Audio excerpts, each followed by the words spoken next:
From Studio 8A, coverage you can count on in high definition. This is KOMU 8 News Today.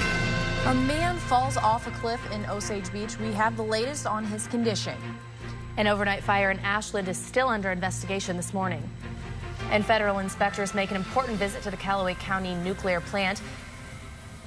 Good morning, everyone. It's Wednesday, March 14th, 2012. We are halfway there, halfway closer to Friday. I'm Jessica Smith. And I'm Alexandra Stone. Were you guys part of the group that was tanning yesterday? I walked by. I wish. I might have to make time for it today. Full-on tanning in the middle of March. Who would have thought? Love it. Thanks, yeah, Rosie. sure. In today's Consumer Report, a USA Today analysis has found that American homeowners are finally starting to get a property tax break on their devalued homes. This comes more than 5 years after real estate prices began to drop. The paper shares numbers from the government which show property tax collections just last year rose 1.2%, but when adjusted for inflation, it actually declined 0.9%.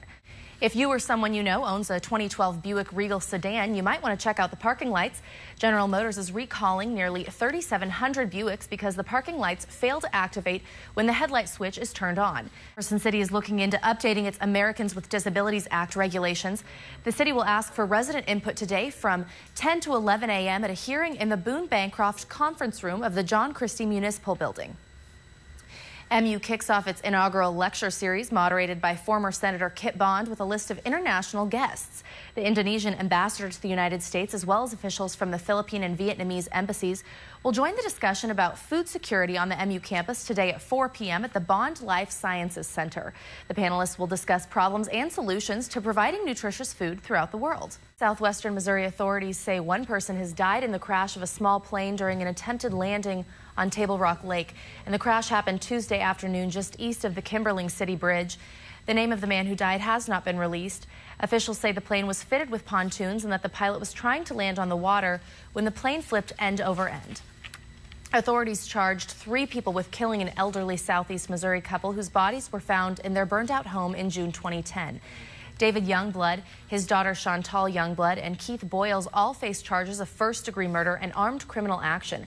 Officials initially believed Lloyd and Irene Pia died when their home caught on fire. They later discovered the couple were shot before the fire began.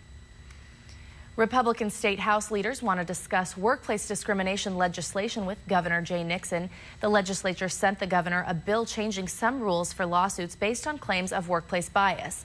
Nixon vetoed a similar measure last year. He said Tuesday his office is reviewing this year's bill, but added that it doesn't seem different from last year's version.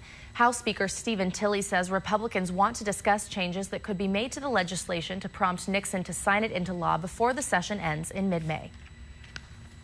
Governor Nixon requests a disaster declaration from the U.S. Small Business Administration.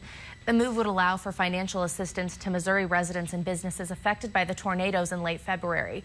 Loans from the SBA go toward damages to real estate property and business assets. Immediately after the storm struck, Nixon declared a state of emergency.